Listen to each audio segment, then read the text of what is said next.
सलाम करता हूं बलरामपुर की इस तारीखी सरजमीन को। पहली बार आपके दयारे मोहब्बत में हाजिर हुआ हूं।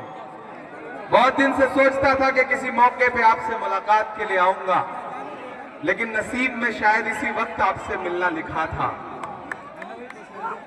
न हम सफर न किसी हमनशी से निकलेगा, न हम सफर न किसी हमनशी से निकलेगा, हमारे पांव का कांटा हम ही से निकलेगा। न हम सफर न किसी हमनशी से निकलेगा, हमारे पांव का कांटा हम ही से निकलेगा। वतन की रेत मुझे एड़ियां रगड़ने दे, मुझे यकीन है पानी यहीं से निकलेगा। बलरामपुर वालों, आने वाली 11 तारीख को आपको न सिर्फ बिहार के मुस्तकबिल का फैसला करना है, बल्कि हिंदुस्तान के मुस्तकबिल का भी फैसला करना है।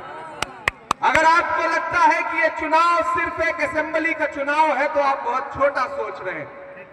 दिल्ली में बैठी हुई और पटना में बैठी हुई ताकतें, जिन्हें यह लगता है कि बिहार की आम जनता को, आम आवाम को गुजरात के रिमोट कंट्रोल से चलाया जा सकता है, तो ये बताने का चुनाव है 11 तारीख को कि नहीं, ये बिहार है, ये उड़ती हुई चिड़िया के पर पहचान लेता है।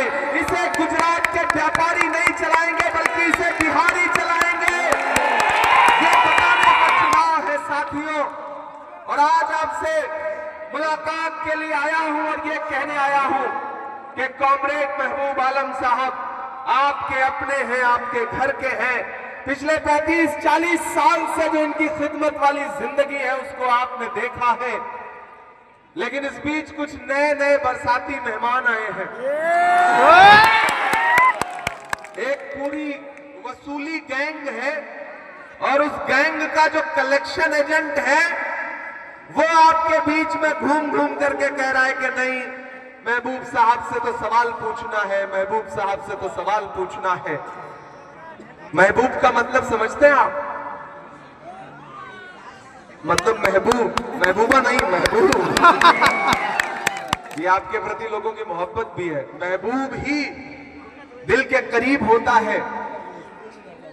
और मैं जानता हूं कि महबूब आलम साहब आप सबके और बलरामपुर के दिल के कितने करीब हैं। मेरी एक बात बहुत संजीदगी से सुन रहा बलरामपुर वालों, कि ये सायादार पेड़ जमाने के काम आए, ये सायादार पेड़ जमाने के काम आए, और सूखने लगे तो जलाने के काम आए। कच्चा समझ के बेच न देना मकान को, शायद कभी ये सर को छुपाने के काम आए।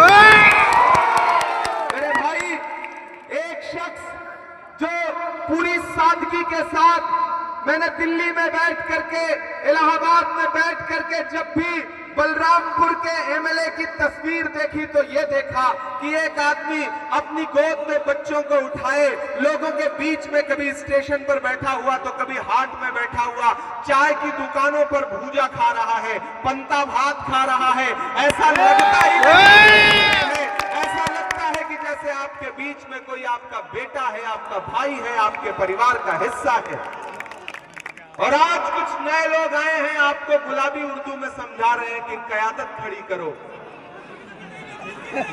मुझे बताओ मेरे भाई, कि जब पहले से ही महबूब आलम यहां पे क़यादत कर रहे हैं, तो महबूब आलम को हरा के कौन सी क़यादत खड़ी करना चाहते हो? तेलंगाना में इसी 11 तारीख को, आज यहां जिस दिन वोटिंग हो रही होगी बलरामपुर वालों, उसी 11 तारीख को तेलंगाना में हैदराबाद में जुबली हिल्स एक कॉन्स्टिट्यूंसी है, उनके घर से 1 किलोमीटर दूर जुबली हिल्स, वहां 1,30,000 मुसलमान हैं उस कॉन्स्टिट्यूंसी में। लेकिन वहां क़यादत नहीं खड़ी कर रहे, वहां कांग्रेस के हमारे कैंडिडेट नवीन यादव के लिए घर घर दामन फैला करके साहब जाके वोट मांग रहे हैं। लेकिन बलरामपुर में आकर के कह रहे हैं कि यहाँ क़यादत खड़ी करना है। अपने घर पे क़यादत नहीं खड़ी करेंगे, यहाँ क़यादत खड़ी करना है। अरे मेरे भाई, इसी सीमांचल में आकर के जलील मस्तान को हराने की कोशिश करना, महबूब आलम को हराने की कोशिश करना, या फिर प्रोफेसर मुसव्विर आलम को हराने की कोशिश करना, और जब इस मकसद में कामयाब होते हुए न दिखना, तो आपके सीमांचल के लोगों, मैं आपकी गैरत को पुकार के कहता हूं कि आपके बुजुर्गों को इसी सीमांचल में गाली दी जा रही है। वो साहब आकर के हैदराबाद से तकरीर करते हुए कहते हैं कि जो हमारे मुकाबले खड़ा होगा वो फिरौन है, नमरूद है।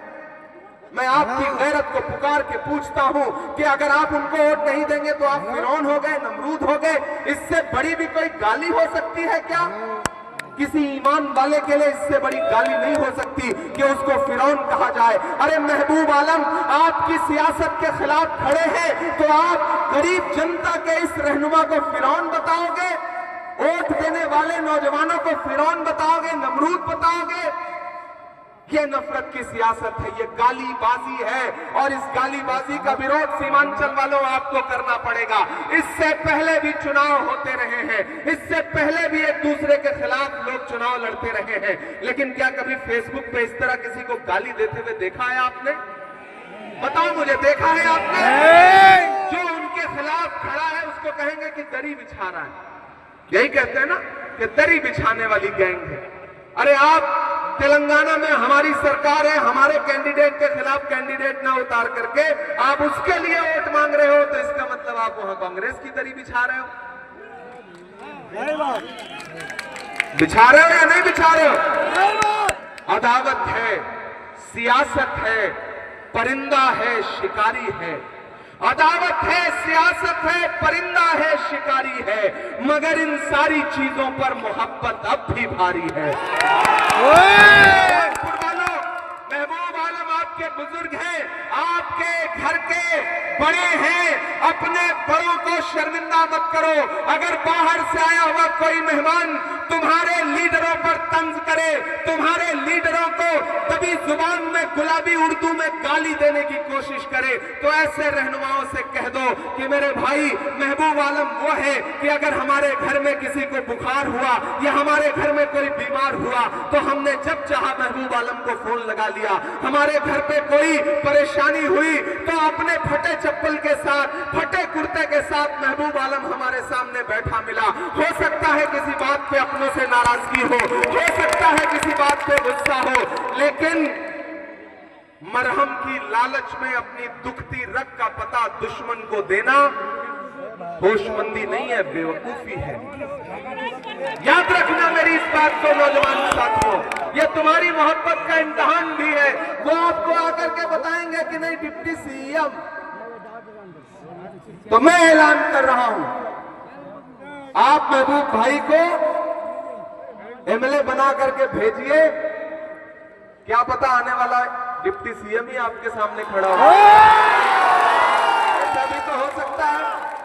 और मुझे इस बात के इम्कानात तो मिले हैं कि अगर सरकार बनती है, जिसकी पूरी उम्मीद है, मैं खगड़िया से लेकर के, बछवाड़ा से लेकर के, नालंदा से लेकर, बिहार शरीफ से लेकर के, ढाका से लेकर के, सिकटा से लेकर के, बेतिया से लेकर के, बरबीघा से लेकर, दीघा से लेकर, फुलवारी शरीफ से लेकर के, पूर्णिया से लेकर, किशनगंज से लेकर, बहादुरगंज से लेकर के, कस्बा से लेकर के बलरामपुर पहुंचा हूं। पूरे सूबे में प्रचार करता हुआ आया हूं और पूरी जिम्मेदारी से आपको बता रहा हूं कि साथियों, आने वाली 14 तारीख को बिहार में महागठबंधन की सरकार बनने जा रही है। तेजस्वी यादव मुख्यमंत्री बनने जा रहे हैं। अब खुद अंदाजा लगा लो, ये महबूब भाई जैसा कद, महबूब भाई जैसा एक्सपीरियंस, महबूब भाई जैसा किरदार है किसी नेता का? नहीं है ना? नहीं है ना? यहाँ जो हजारों हजार लोग हैं, महबूब भाई का कसूर सिर्फ इतना है कि ये फेसबुक पर अपने विरोधियों को गाली नहीं दे पाते, ये लंबी लंबी तकरीरें नहीं कर पाते। अरे तकरीरों से हमारा दिल नहीं बहलेगा, सरे मिंबर वो ख्वाबों के महल तामीर करते हैं, इलाजे गम नहीं करते, फकत तकरीर करते हैं। अपनी तकरीरें अपने पास रखिए। ये बलरामपुर के बुजुर्ग, इन्होंने देखा है महबूब आलम साहब के माथे की पेशानी की झुर्रियां देखा है लोगों ने, इनको इनकी झुर्रियों का दर्द पता है। इनको ये भी पता है कि महबूब आलम के पैरों में जो बिवाई फटी है वो आवाम के लिए सड़कों पर चलते हुए फटी है। है, आवाम के सुख दुख में खड़े रहने वजह से फटी है। मेरे भाई, अपनों से अगर थोड़ी बहुत शिकायत हो तो क्या करोगे? भाजपा के सहयोगियों को जितवा दोगे? ऐसा करोगे?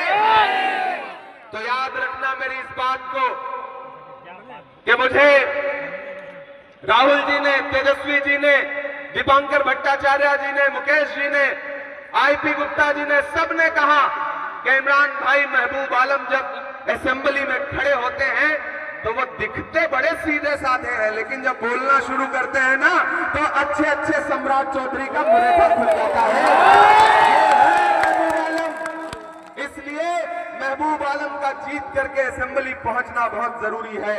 और बलरामपुर वालों, इमरान प्रतापगढ़ी हूं मैं, आपकी आवाज बन करके हिंदुस्तान की सड़कों से लेकर के संसद तक बोलता रहता हूं, बिना हाकिम से डरे हुए बोलता हूं।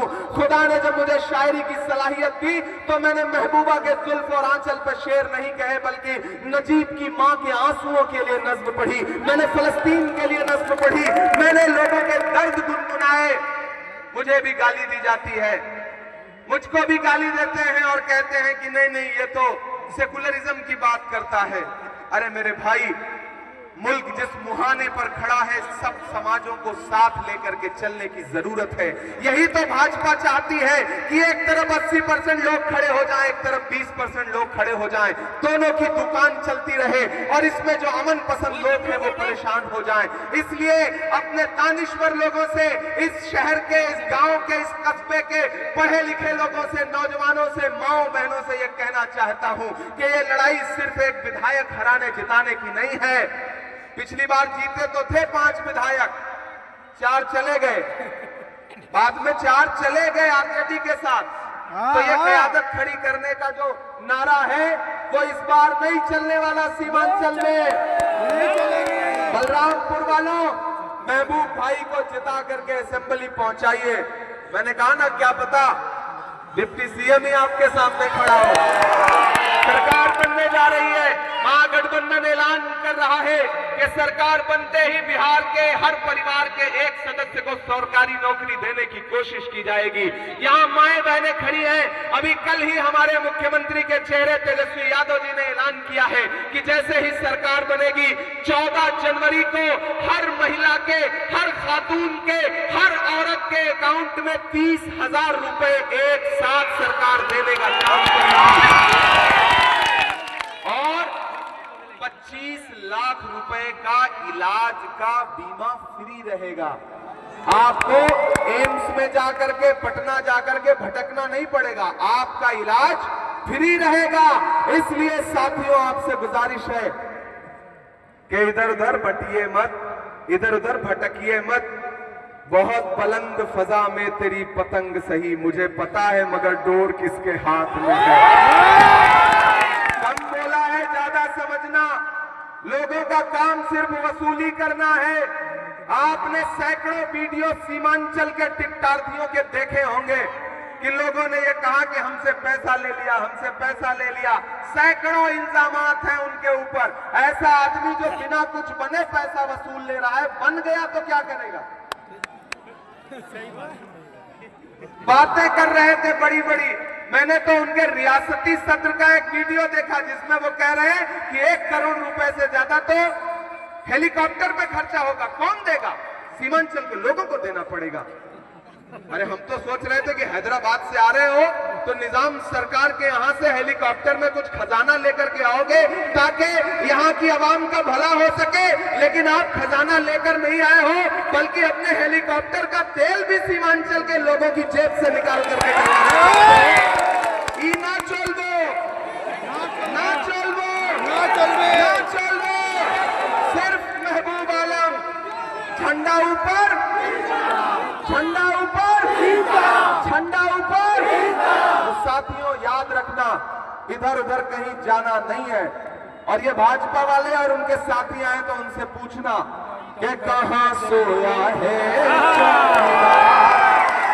उधर जो सड़कों पर लोग खड़े हैं उनका भी साथ मिलना चाहिए कि कहां सोया है चौकीदार, कहां सोया है चौकीदार।